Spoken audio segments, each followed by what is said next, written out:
ये होता है जब पैनिक बिहेवियर्स फैलने शुरू हो जाए, and that point comes long before the reserves actually hit zero. तो अगर दिसंबर में मैं आपको बता रहा हूं कि प्रेजेंट कोर्स पे अगर चलते रहे हमारे रिजर्व जीरो हो जाएंगे, तो by October you can expect, by late October, may be by November, may be even sooner, may be even by September, panic behaviours begin, acceleration होएगी उसके बाद, and by October something drastic will begin to happen,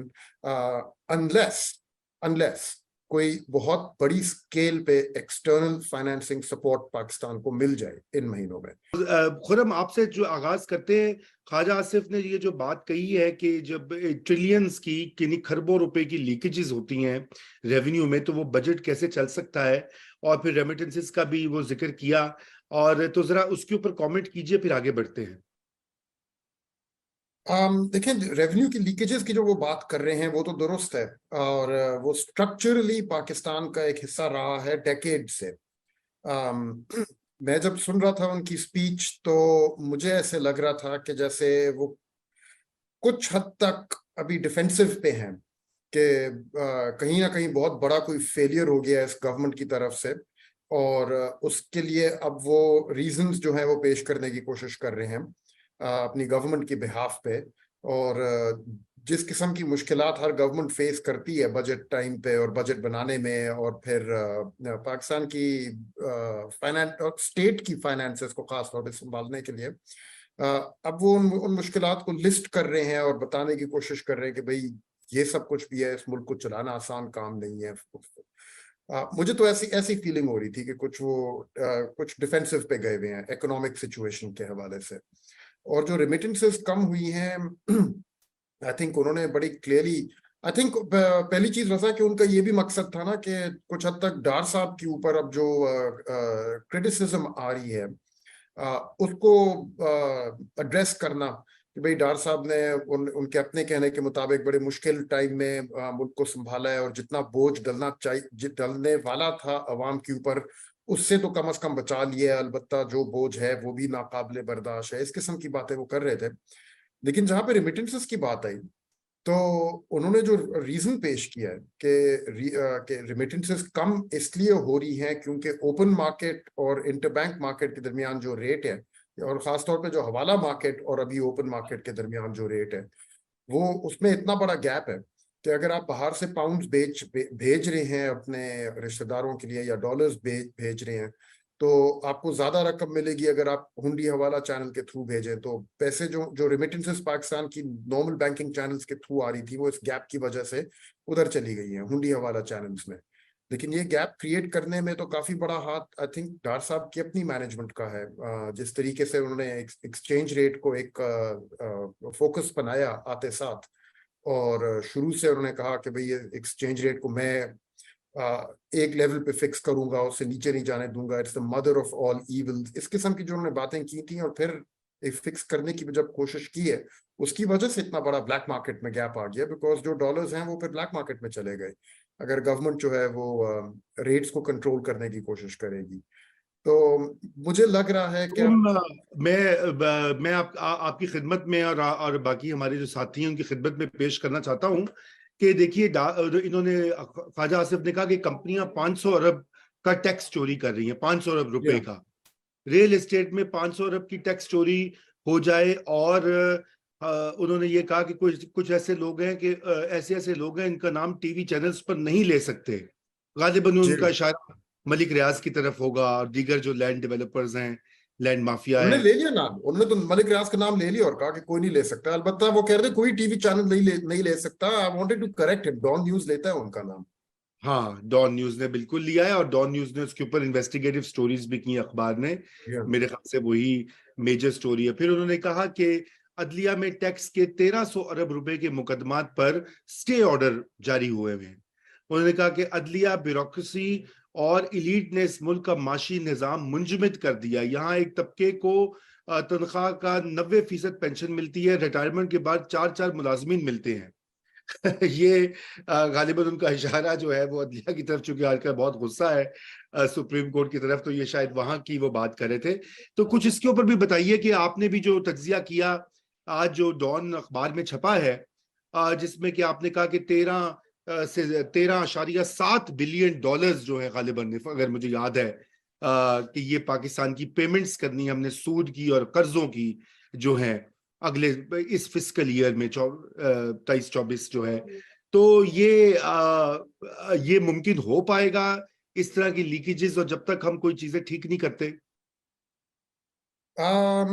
I think in leakages को ठीक करना तो obviously as a part of जो भी पाकिस्तान का प्रोग्रेसिव इकोनॉमिक एजेंडा हो, चाहे आप एक्सटर्नल डेट सिचुएशन को ठीक करना चाह रहे हो, चाहे आप डोमेस्टिक फिस्कल सिचुएशन को ठीक करना चाह रहे हो, कोई भी जिस किस्म की चीजों की तरफ उन्होंने इशारा किया, ये लॉन्ग स्टैंडिंग प्रॉब्लम्स रही हैं पाकिस्तान की इकोनॉमी में और ग्रो करती चली जा रही हैं, ये आजकल नहीं पैदा हुई। तो वो तो है अपनी जगह, और हर गवर्नमेंट ने इनके साथ इनके साथ निपटने की कोशिश की है या निपटना पड़ा है उनको।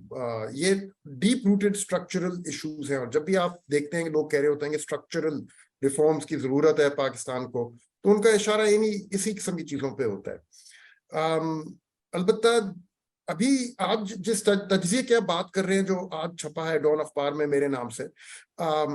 वो थोड़ी सी एक ज्यादा फोकस्ड इशू, ज्यादा फोकस्ड पॉइंट पे आ रहा है, विच इज बेसिकली के एक सवाल जो मुझसे भी लोग बार बार पूछ रहे हैं कि पाकिस्तान क्या डिफॉल्ट करेगा फिस्कल ईयर 2024 में, उसका मैंने जवाब फॉर्मुलेट करने की कोशिश की है using the most reliable data that I have been able to find. अब इसमें बड़ा टाइम लगा है मुझे, इसको बड़ा मुश्किल होता है ये इन नंबर्स को गैदर करना, और रजा बेसिकली उसकी नक्शल ये है इस फाइंडिंग की कि अगर हम लोग अभी जिस रास्ते पे पाकिस्तान अभी चल रहा है, अगर इसी रास्ते पे चलते रहे तो लगभग अंदाजन कोई दिसंबर के महीने तक पाकिस्तान के फॉरेन एक्सचेंज रिजर्व्स खत्म हो जाएंगे, ठीक है, यानी कि जीरो पे आ जाएंगे बिल्कुल। दैट डजंट मीन कि दिसंबर के महीने में डिफॉल्ट होएगा।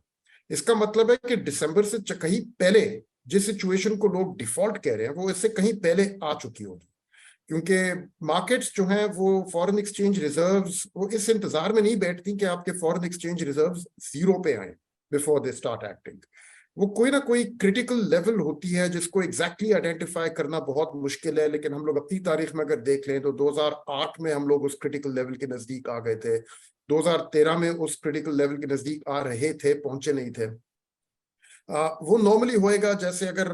रिजर्व्स हमारे कोई लगभग लेट से 1 अरब या 1.5 अरब की लेवल पे अगर आ जाए, तो उसके बाद फिर एक पैनिक ड्रिवन बिहेवियर शुरू होता है मार्केट में। कुछ हद तक ऑलरेडी हो रहा है, बट उस पॉइंट पे पहुंच के इट बिकम्स सीरियस, और कैपिटल फ्लाइट शुरू हो जाती है। यानी कि लोग फिर कहते हैं कि यार जिस रेट पे कहीं से भी डॉलर मिल रहा है उसको खरीदो, और जिस रेट पे जो भी आपके लिए हुंडी हवाला किसी भी चैनल के थ्रू बाहर पहुंचा सकता है उसको बाहर भेजो, क्योंकि लोग फिर और मार्केट में फिर ये फिक्र फैलनी शुरू होती है कि फॉरेन करेंसी अकाउंट्स फ्रीज होने वाले हैं। उनमें ये पैनिक फैलती है कि लॉकर्स को तोड़ तोड़ के अंदर जितने डॉलर्स और जेवरात लोगों ने रखे हुए हैं उनको सीज किया जाएगा by invoking emergency powers of the state and things like that. I am not saying कि ये सब कुछ होने वाला है, मैं सिर्फ ये कह रहा हूँ कि परसेप्शन फैलती है कि ये सब कुछ होने वाला है, और उसकी वजह से पैनिक होती है, और वो पैनिक जो है वो मामले को एक्सेलरेट करती है। फिर ये चीज हुई थी 2008 में।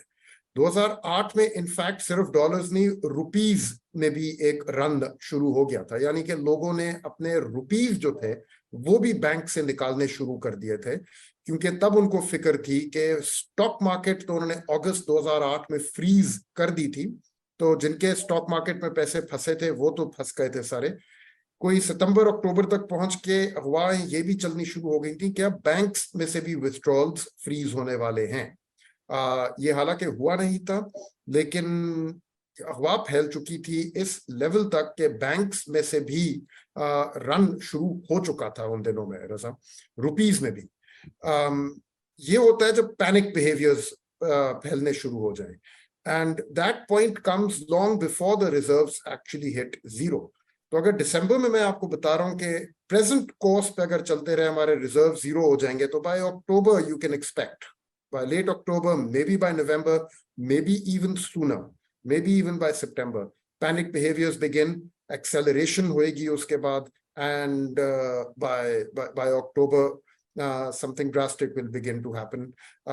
unless कोई बहुत बड़ी स्केल पे एक्सटर्नल फाइनेंसिंग सपोर्ट पाकिस्तान को मिल जाए इन महीनों में। और बहुत बड़ी स्केल से मतलब है 3-4 मे बी 5 अरब डॉलर तक की अगर कोई external inflow. By inflow I don't mean a roll over of an existing credit that is maturing, I mean additional inflow on top of what is maturing.